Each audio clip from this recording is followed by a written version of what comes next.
in troops in Russia, linking the Indo-Pacific and the Euro-Atlantic. As we meet here in the UN, 1,000 days into this war, none of us would have considered such a transshipment of troops. This is a major, major escalation. And so I repeat what Prime Minister Starmer has said since coming to office. We must stand with Ukraine, put Ukraine in the strongest possible position, and that is what the United Kingdom will continue to do. And of course, we continue to work very, very closely with President Biden. That's why I was with Tony Blinken last week meeting in Brussels. Minister Lammy, David Kattenberg with Monto Weiss. Russia.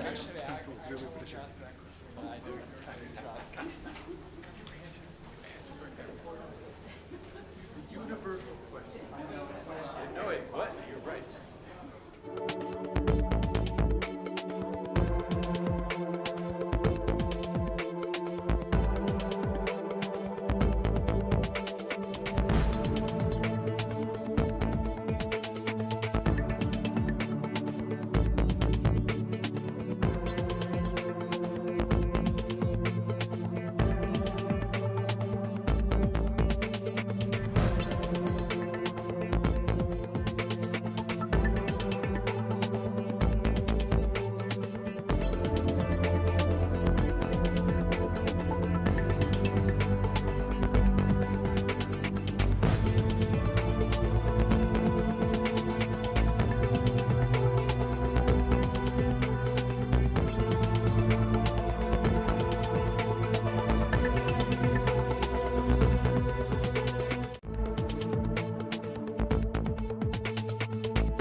targeting energy infrastructure in all Ukrainian regions, which resulted in severe damage and casualties.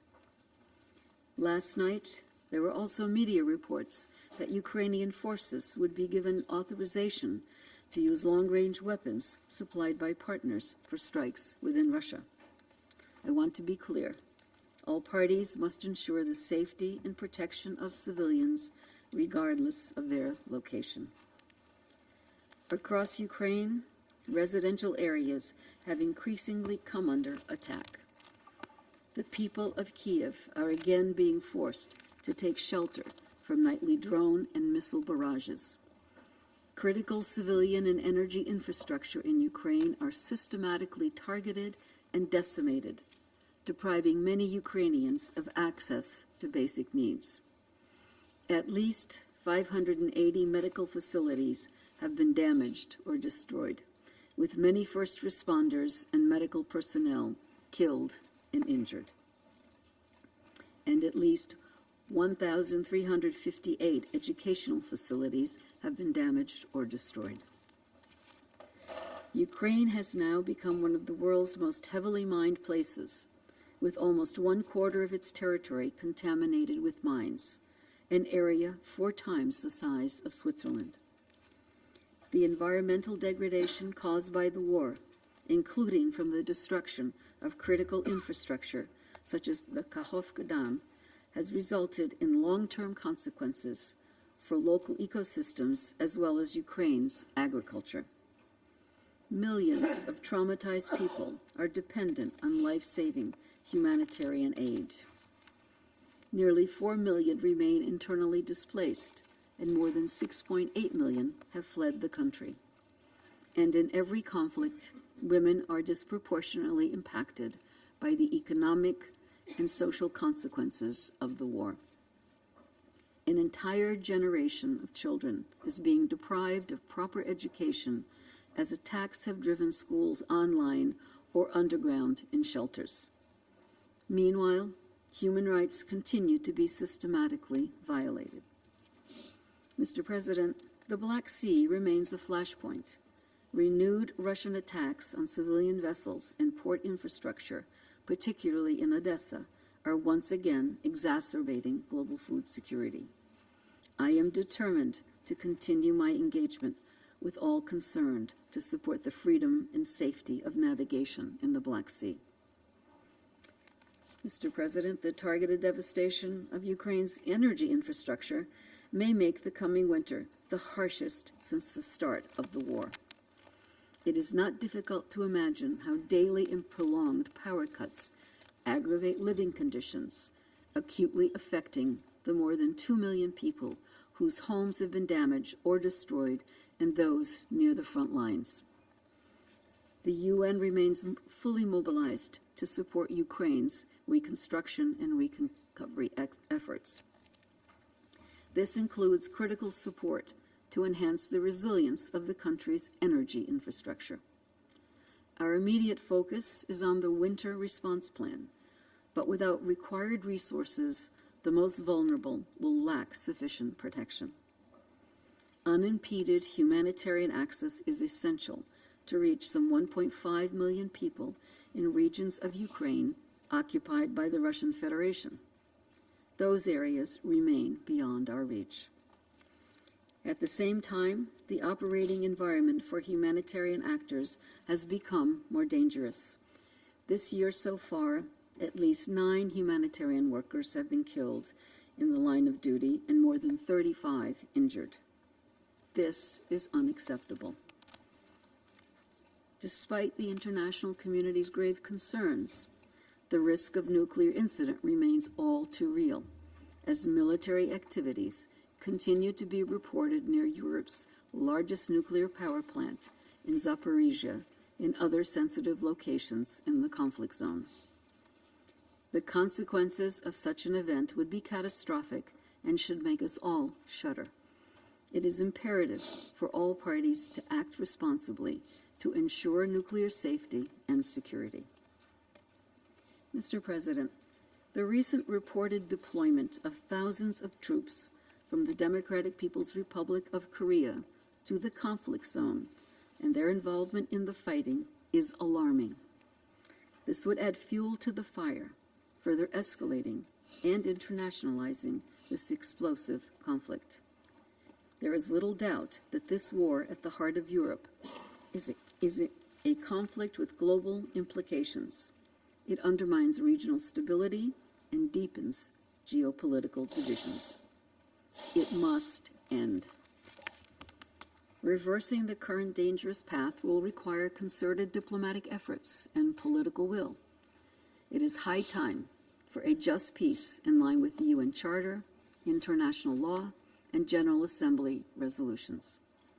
We stand ready to use our good offices and to make available the tools and experience of the United Nations in full support of all meaningful efforts toward a just, lasting, and comprehensive peace.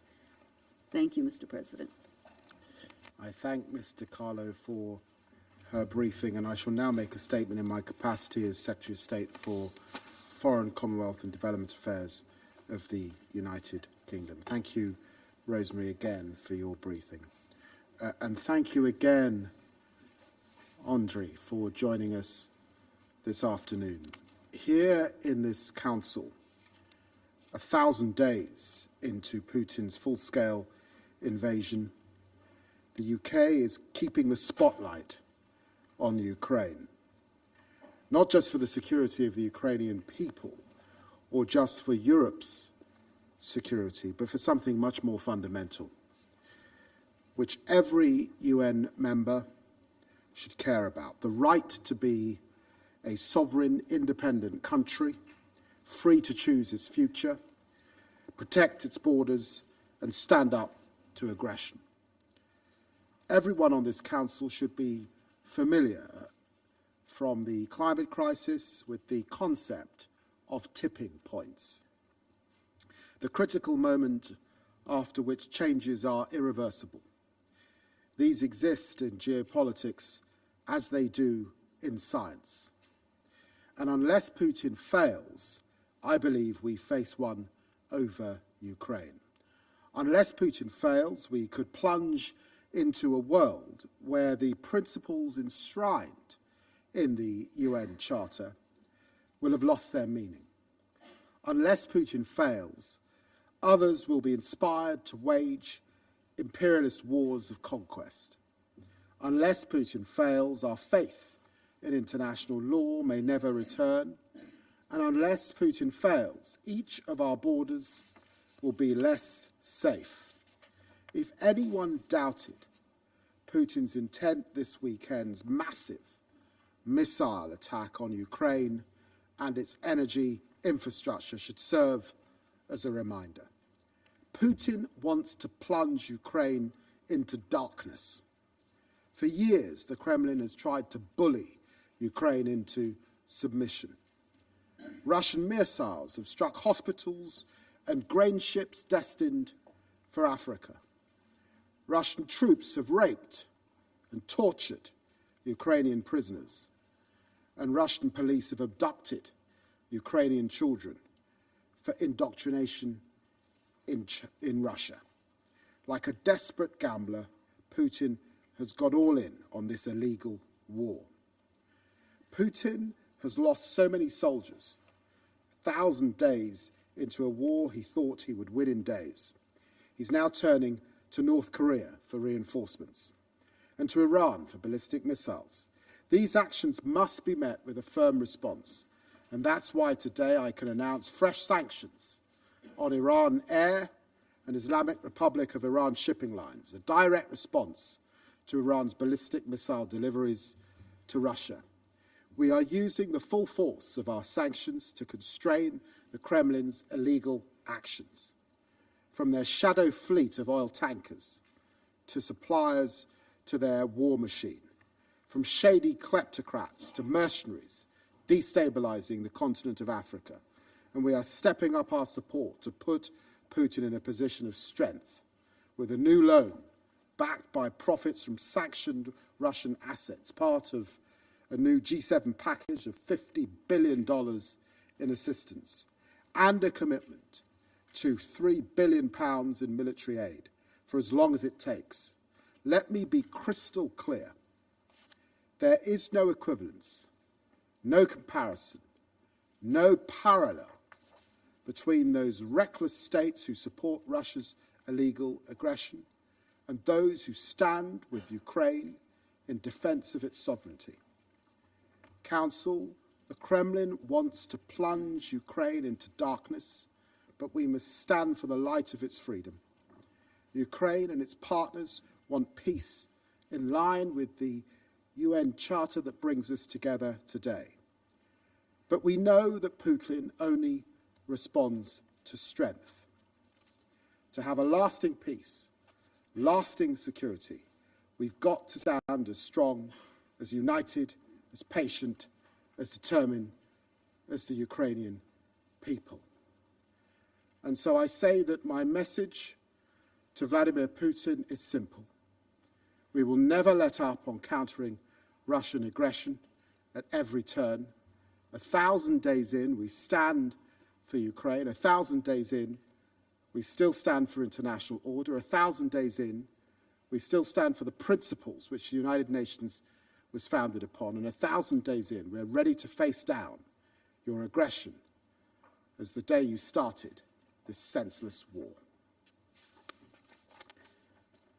I resume my function as President of the Council. I now give the floor to His Excellency, Mr. Ignacio Cassis, Federal Councillor and Head of the Federal Department of Foreign Affairs of Switzerland. Merci, Monsieur le Président. Thank you, Mr. President. Également la I secrétaire would also générale like to thank Under Secretary General Rosemary DiCarlo for her briefing. Et je souhaite également la And I bienvenue would à also notre like collègue to ukrainien, le welcome ministre our des Affaires Ukrainian colleague, étrangères, Foreign Andriy Affairs Sybiha. Minister Andriy Sybiha. Alors que nous commémorons As le we mark millième the jour de la 1000th guerre, day of this war, les mots nous manquent words fail us face aux in the souffrances de face votre of the suffering in your À country. travers Through vous, you, chers collègues, my dear j'adresse mes colleague, pensées I au extend peuple my ukrainien. thoughts to the Ukrainian people. Depuis 1000 jours, plus Over de the 10 last 000 1000 civils days, ont more été than tués, plus de 10,000 20 000 civilians blessés, have been sans killed oublier les and immenses more than pertes 20,000 parmi wounded, les soldats. not to mention the immense losses among the soldiers. Derrière ces chiffres Behind sans âme these soulless figures se cachent des are hommes, men, des femmes et des women, enfants. and Un children. drame. What a tragedy. Nous sommes profondément We préoccupés are par les deeply attaques concerned massives about the massive contre les attacks infrastructures on energy énergétiques des infrastructure derniers jours. in recent days. Un danger majeur This is a grave pour la danger population to civile the à l'approche de civilian l'hiver. population as winter approaches. La Suisse appelle encore Switzerland et encore calls again au and respect du droit again for the international, respect of international au law, respect du droit international in humanitaire. particular respect for international humanitarian law. Excellences, chers collègues, Excellences, dear colleagues, depuis 1000 jours, for 1,000 tous days ces appels à la now, paix all these calls for peace sont restés vains. have gone unanswered. cette guerre est un facteur This de war has déstabilisation become a internationale major majeure. source of international destabilization. Déstabilisation sur le plan de la sécurité Destabilization of internationale, international security avec la menace with nucléaire. the nuclear threat. Déstabilisation sur le plan de la sécurité Destabilization alimentaire of food security et de l'approvisionnement and énergétique. energy supplies. Déstabilisation du respect des Destabilization droits of fondamentaux. respect for fundamental rights. Et enfin, And finally, déstabilisation du multilatéralisme. destabilization of multilateralism. Le risque The d'extension de cette risk of guerre this est war alarmant. expanding is Je me alarming. réfère ici au I'm rapport referring faisant here état to reports de la présence of the militaire de la military République presence démocratique de of the Corée en Democratic Russie. People's Republic of Korea in Russia. Ces derniers développements sur These le champ de latest bataille mettent en developments on lumière the toute battlefield l'insoutenabilité highlight de cette guerre. the unsustainability pour nous of tous. this war for us all.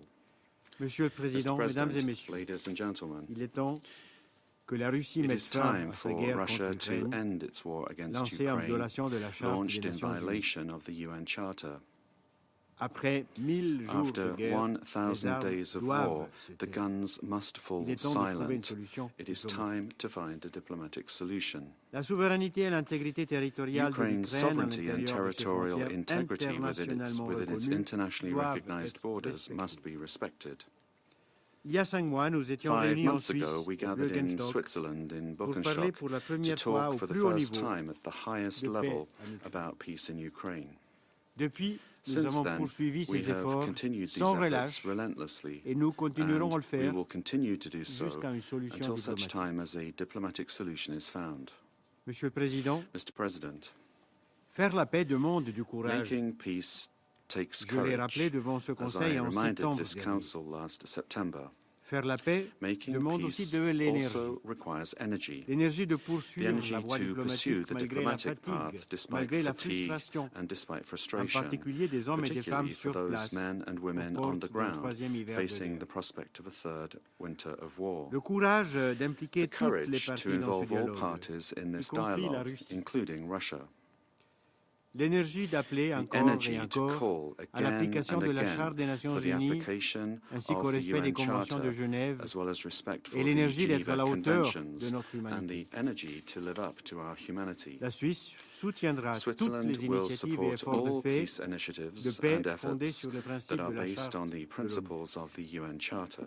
Conscient des enseignements de notre histoire Aware of the commune, lessons of our nous sommes shared prêts à history, assumer nos we are ready responsabilités to assume our responsibilities pour le peuple for the ukrainien, Ukrainian certainement, people, certainly, mais aussi pour but notre also continent for our européen European continent et pour le monde and entier. for the entire world. Nous espérons tous We et all toutes aspire, à la paix et each à and la every one of us, stabilité. to Je vous peace en and remercie. stability. I thank you. I thank His Excellency Mr. Keys for his statement, and I now give the floor to Her Excellency Miss Linda Thomas Greenfield, Permanent Representative of the United States and member of President Biden's cabinet.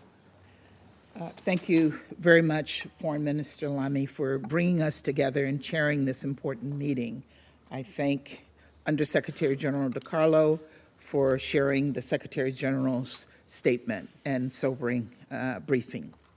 I welcome the participation of Ukraine's foreign minister in this meeting today. 1,000 days ago, February 24th, 2022, Russia launched its brutal and unprovoked full-scale invasion of Ukraine. President Putin believed it would be a quick victory. Ukrainians would succumb, wave the white flag of defeat, and yet the Russian military failed to conquer Ukraine in its existence as an independent country or absorb it into Russia. When he couldn't break the Ukrainian military, Putin ramped up efforts to break the Ukrainian people, killing tens of thousands of Ukrainian men, women, and children, uprooting millions of families from their homes, bombing out thousands of schools and hospitals, energy infrastructure and food storage, abducting thousands of Ukrainian children and relocating them into Russia. And yet, for 1,000 days, the people of Ukraine have not broken or bent. But while today is an important marker, there's nothing special about this somber occasion. Winter is approaching, and Russia's relentless attacks have devastated critical infrastructure, leaving millions of homes without light, heat, and water. Russia's seizure and militarization of the Zaporizhia nuclear power plant puts all of Europe on the edge of nuclear catastrophe. Every day, Ukrainian families live in fear of Russian war crimes. To date, troops have committed some 147,000 of them. And every night, Ukrainian families live in fear of Russian aerial strikes, which continue to pound the country. It is clear that Russia has no regard for Ukrainian life, but it's also clear that Russia has no regard for Russian life. You saw Russia just this morning veto a resolution on Sudan that would have facilitated humanitarian assistance. You heard them declare their support for the Palestinian people. But you, as I know this is just hypocrisy at its best and lies that they are concerned at the worst.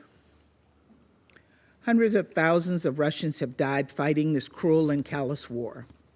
And 1,000 days since it began, the carnage has only accelerated. Russia is absorbing more than 1,200 casualties a day, more than at any other time during the war. And so, in its desperation, the Kremlin has turned to the DPRK, first for arms and now for manpower. At least 10,000 soldiers, sent first to eastern Russia and now to the far western Kursk oblasts bordering Ukraine, have begun engaging in combat operations with Russian forces. It is a move without modern precedent. Not in over 100 years has Russia welcomed foreign troops onto its soil. And it's one in blatant violation of UN Security Council Resolution 1718, 1874, 2270, resolutions Russia agreed to only a few years ago. It's not just the DPRK Russia has looked to for help. Putin also acquired hundreds of UAVs from Iran, flagrantly violating Security Council Resolution 2231. All the while, Russia has disregarded its chemical weapons convention obligations and stated publicly it will supply captured weapons to non-state actors, including state sponsors of terrorism. Colleagues, these are the actions of a rogue state. And so rather than try and justify the unjustifiable, Russia simply lies. 1,001 days ago, Russia's representative told us to our face there would be no invasion. As the world watched live broadcasts of Russian forces and tanks crossing into Ukrainian territory and Russian missiles raining down on Kyiv, he continued to insist in this council there was nothing to see here. The lies continued. We were told that no North Koreans were deploying through Russia. Now North Koreans are fighting on Russia's front lines under the command of the Russian military. All the while, this chamber has been flooded with slurs and baseless accusations against Ukraine's democratically elected leaders, along with specious arguments about how Ukraine's sovereign right to choose its own path and partners somehow threaten Russia's so-called legitimate interests or legitimate security concerns. Of course, the UN Charter is very clear. No country, quote unquote, security concerns, legitimate or otherwise, give it the right to dictate another country's policies, let alone invade and annex another country's territory. All of this comes down to the fact that Putin has simply never accepted that Ukraine, a fellow UN member state, has the same rights to sovereignty, political independence, and territorial integrity. Indeed, he has gone on the record multiple times saying, quote, Ukraine is not even a state, unquote. Perhaps it's why Putin so underestimated the resolve of the Ukrainian people, how bravely and effectively they have been able to defend their homeland, their democratically elected government, their culture and way of life for 1,000 days. As Ukrainians continue the fight against imperialist invasion and might makes right ideology, the United States stands with them. And let me be clear, when this war ends, a sovereign, independent, democratic Ukraine will be in control of its internationally recognized territory and continue on the path to joining Euro-Atlantic institutions like NATO. Until then, and at the direction of the President, the United States will continue to surge security assistance to Ukraine, including artillery, air defense, armored vehicles, and other needed capabilities and munitions. And we will announce additional security assistance for Ukraine in the days to come.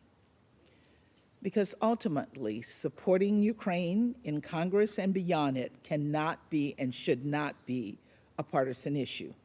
Standing up for democracy and human rights is above petty politics and outlasts any one leader or term. There's much talk about peace in Ukraine.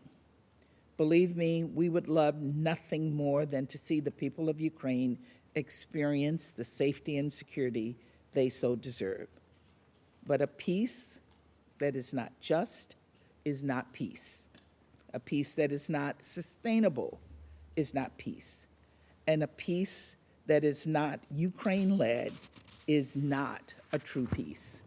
And so I call on all UN member states to support Ukraine's formula for a just and lasting peace, one that fully respects Ukraine's sovereignty and territorial integrity and holds Russia to account for its crimes and violations of the UN Charter.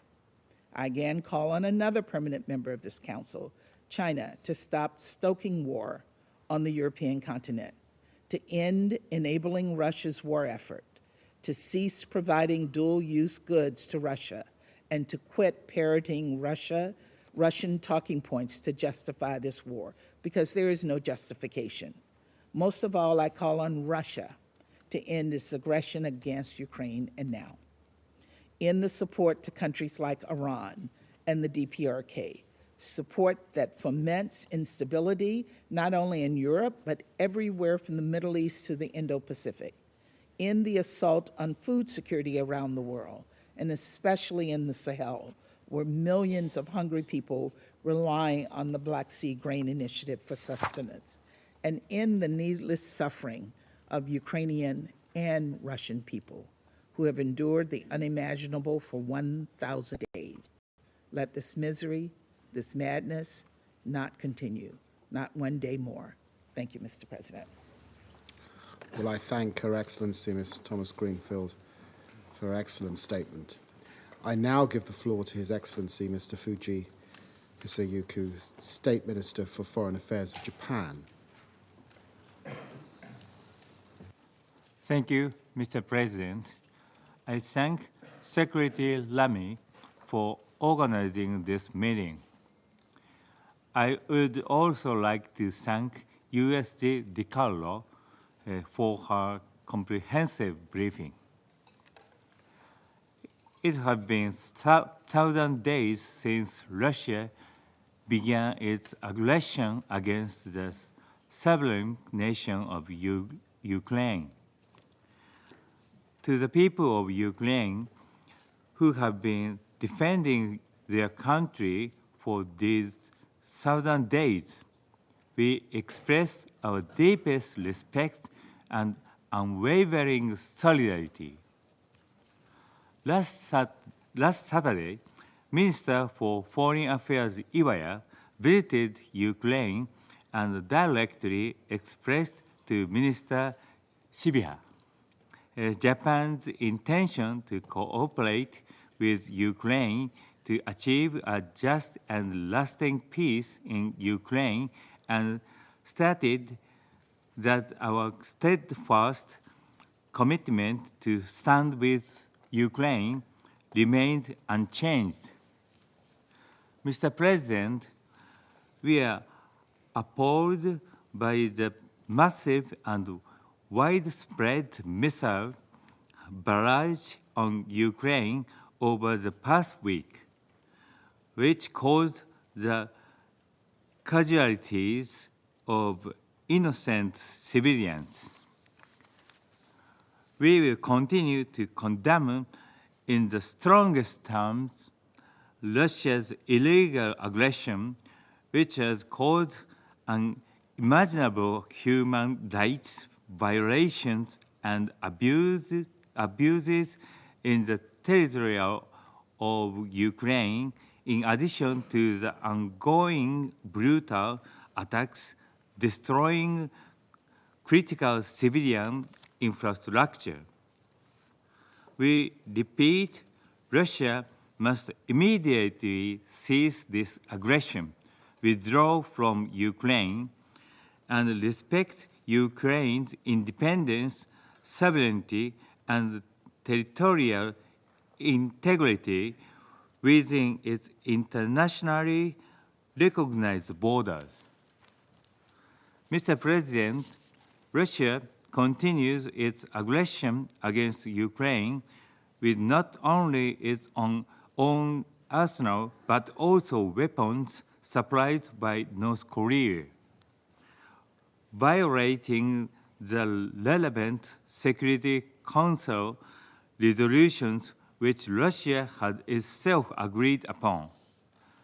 There is clear evidence, and subterfuge should never be tolerated in this chamber.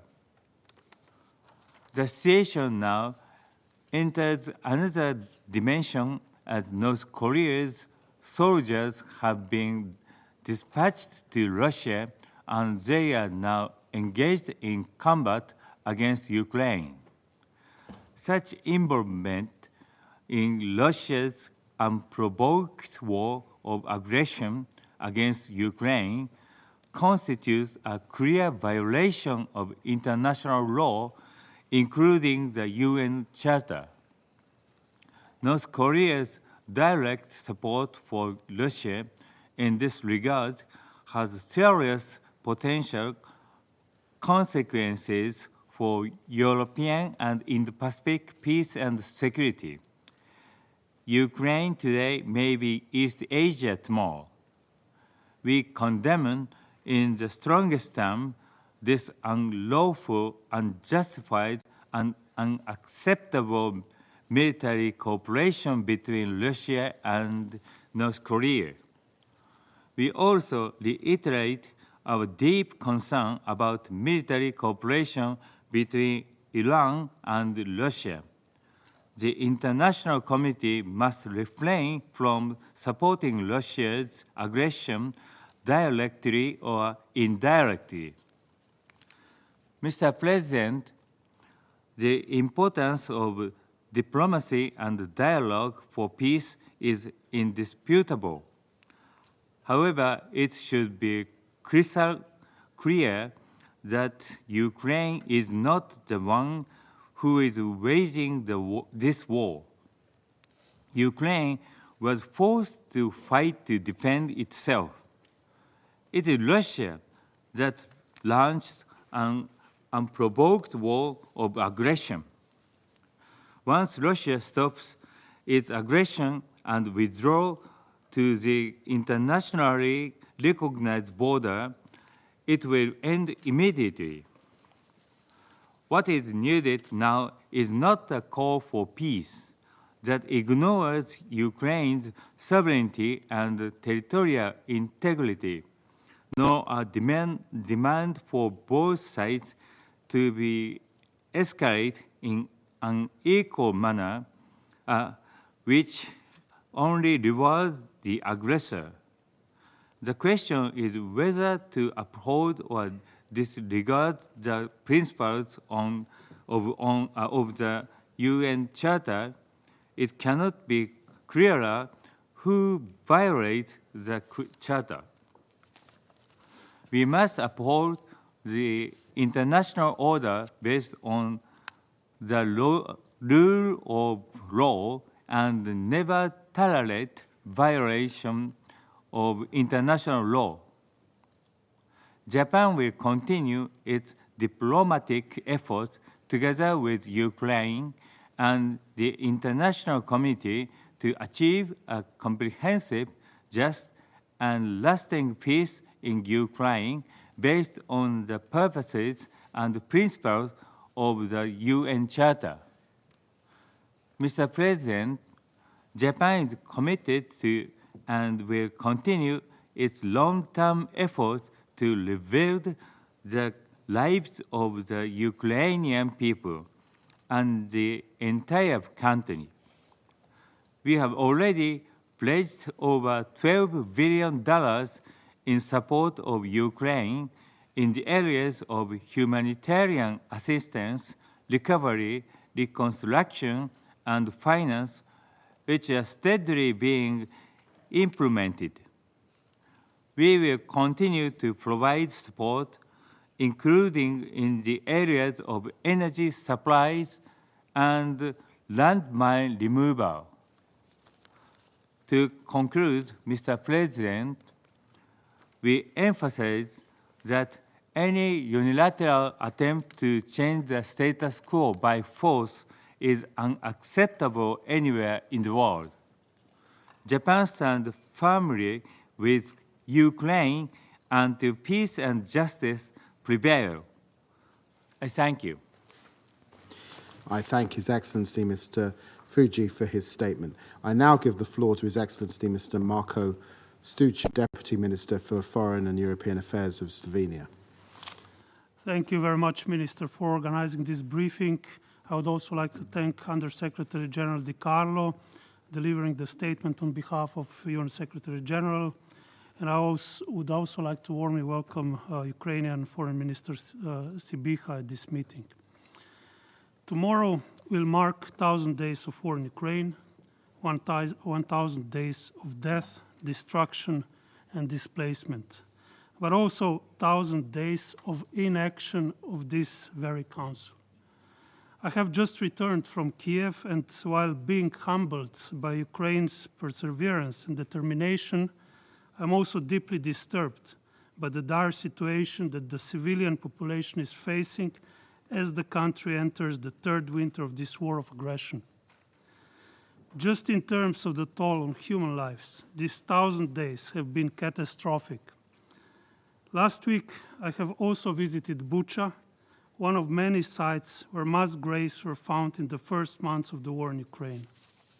In just one of them, 508 Ukrainians are buried, and the bloodshed continues.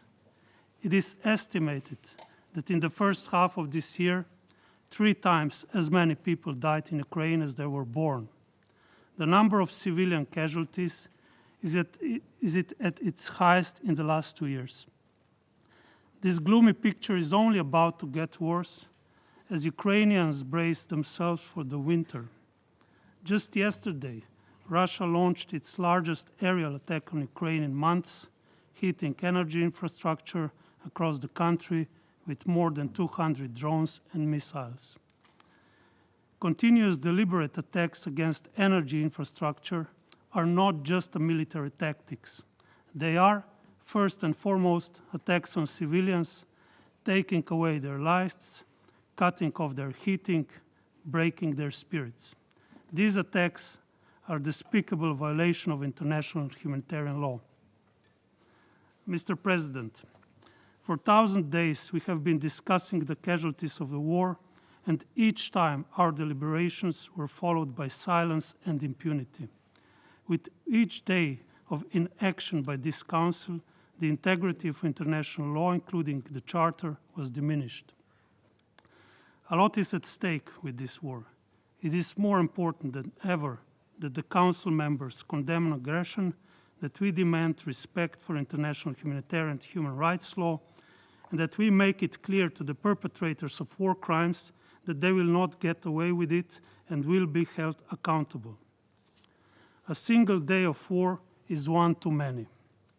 There are no words to describe how tormenting 1,000 days of war are. We need a just and lasting peace as soon as possible, a peace that would not come at the expense of the fundamentals of international law, a peace that will be based on UN Charter and its key principles, safeguarding Ukraine's sovereignty, independence, and territorial integrity within its internationally recognized borders. Ukraine, as the country under attack, must of course agree with any such peace plan. This is the only way to stop this war, and this war must stop. Until then, Slovenia will support Ukraine every step of the way. I thank you, Mr. President. I thank His Excellency Mr. Stusin for his statement. I now give the floor to the representative of Algeria. شكرا سيد الرئيس. Thank you, Mr. President. أود بداية At the outset, أن أتقدم بالشكر I would like to thank Ms. Rosemary DiCarlo for her valuable briefing. يأتي اجتماعنا We هذا are holding today's والأوضاع في meeting as the أوكرانيا situation in لا تزال Ukraine محل continues to قلق be a عميق cause for grave أين concern, الحرب لا where تزال the war تحسد continues to الأرواح claim البشرية the البريئة lives of innocent وتدفع civilians. أعدادا كبيرة It has من displaced a large المدنيين على number of الفرار civilians بحثا who are now in عن search ملاذ آمن for a حيث safe أدى هذا refuge. الصدام بين This الطرفين clash الأوكراني between والروسي إلى Ukraine and مأساة Russia has إنسانية led to a humanitarian tragedy. كما أن هذه الحرب التي طال أمدها خلفت ولا تزال خسائر مادية فادحة ودمارا هائلا في البنى التحتية.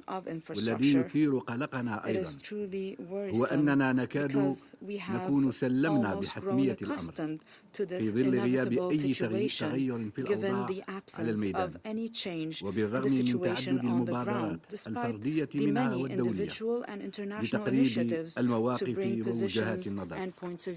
منطق التصعيد والمواجهة وكذا منطق الاستقطاب الذي لا زال يهيمن على الأطراف المعنية لا يمكن أن يؤدي بنا إلى مخرج لهذا الوضع المتأزم، مثلما سبقت وأن حذرت الجزائر منه في عدة مناسبات.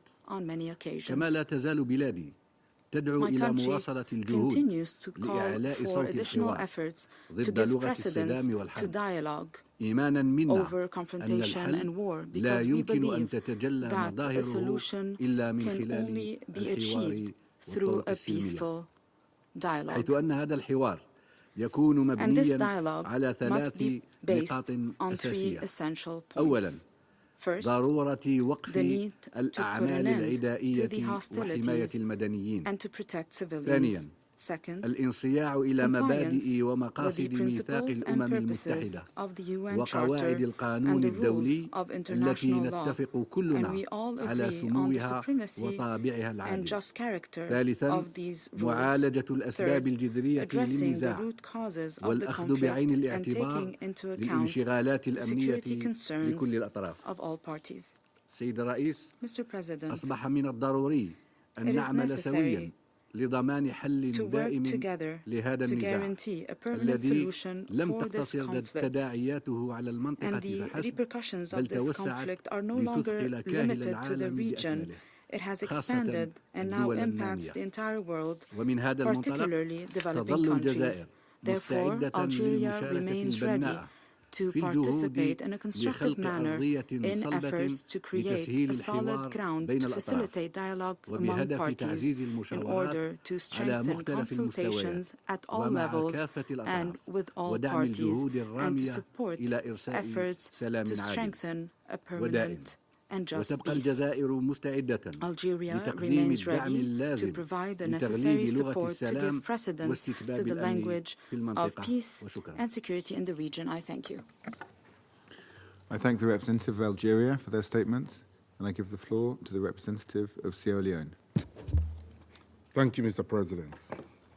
I thank Ms. Rosemary DiCarlo for her briefing. I welcome the participation of the ministers in this meeting, including His Excellency Mr. Andres Sibia, Minister for Foreign Affairs of Ukraine, in this meeting.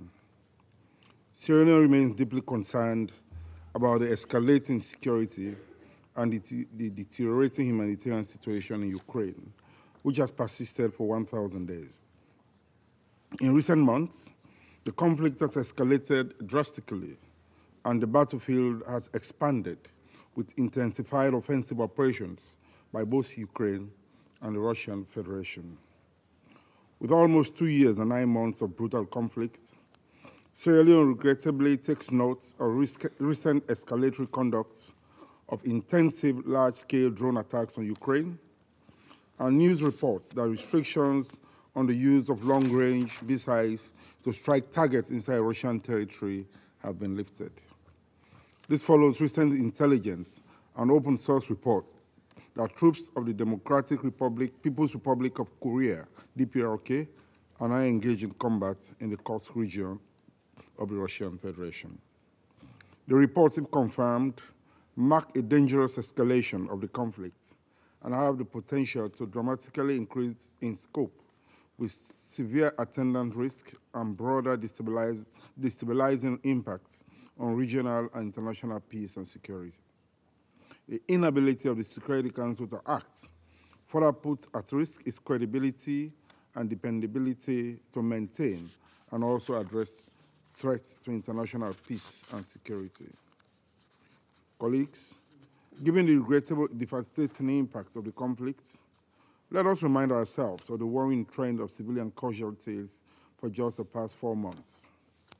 From the Human Rights Monitoring Mission to Ukraine reports of 9 August 2024, Sierra Leone notes an alarming increase in civilian casualties since March this year, with July being the deadliest month, with at least 219 civilians killed and 1,018 injured. The number of civilian casualties, particularly in Ukraine for August, were similarly alarming, with at least 184 civilians killed and 856 injured. According to OCHA and OHCHR reports, intensified hostilities and attacks in September 2024 led to another alarming civilian casualty numbers, with at least 208 killed and 1,220 injured. We take note of reports from Ukraine of multiple attacks in October, targeting civilians and vital infrastructure, such as residential areas, markets, railways, and grain storage facilities, using guided area bombs, strike drones, and missiles. Additionally, the attacks have reportedly continued to target and damage numerous civilian facilities across Ukraine, including electricity and gas facilities, despite the winter. We note that to address the winter-specific needs, the humanitarian community launched the 2024 to 2025 Winter Response Plan, appealing for $492.1 million to support 1.8 million people with critical winter-related humanitarian assistance, as outlined in the 2024 Humanitarian Needs and Response Plan. This plan intends to support timely preparedness and response. Sierra Leone calls on the international community to support this plan. We have reiterated in this Council that the deliberate targeting of residential or civilian areas, civilian infrastructure, and essential services such as hospitals, schools, water and energy facilities are unacceptable and prohibited under international law. It poses a significant threat to the safety and well-being of the most vulnerable and protected populations, violating the basic tenets of humanity and the principles of international humanitarian law. Sierra Leone deplores attacks on civilians, vital civilian infrastructure, and protected objects. We call on all involved parties to take all necessary measures to avoid further civilian casualties and damage to critical infrastructure. Mr. President, in addition to the mounting humanitarian challenges, OCHA has further indicated that humanitarian response efforts face growing challenges, including safety risks. 6 aid workers were killed or injured in August alone. It noted that in the first 9 months of 2024, the humanitarian community had provided at least one form of assistance to 7.2 million out of 8.5 million people targeted for support. This is despite the 2024 humanitarian appeal for Ukraine receiving less than half the requested $3.11 billion. Additional resources are critically needed to ensure much-needed assistance. The drastic escalation, alarming civilian casualty figures, and the devastating humanitarian consequences of the conflict on civilians, including the elderly, women and children in Ukraine, underscores the urgent need for the violence to end. All parties to the conflict must prioritize the protection of civilians and refrain from further escalation and pursuit of the option of winning the war on the battlefield at all costs. Dialogue and diplomacy should be the primary tools employed to pave the way for a peaceful resolution of the conflict.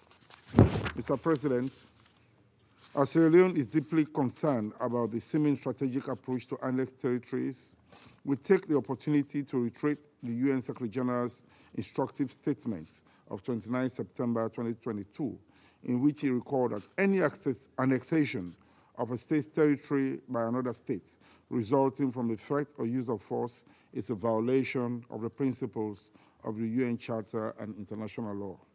We also recall Security Council Resolution 2202, reaffirming its full respect for the sovereignty, independence, and territorial integrity of Ukraine. In a similar manner, we reaffirm the full respect for the sovereignty, independence, and territorial integrity of the Russian Federation.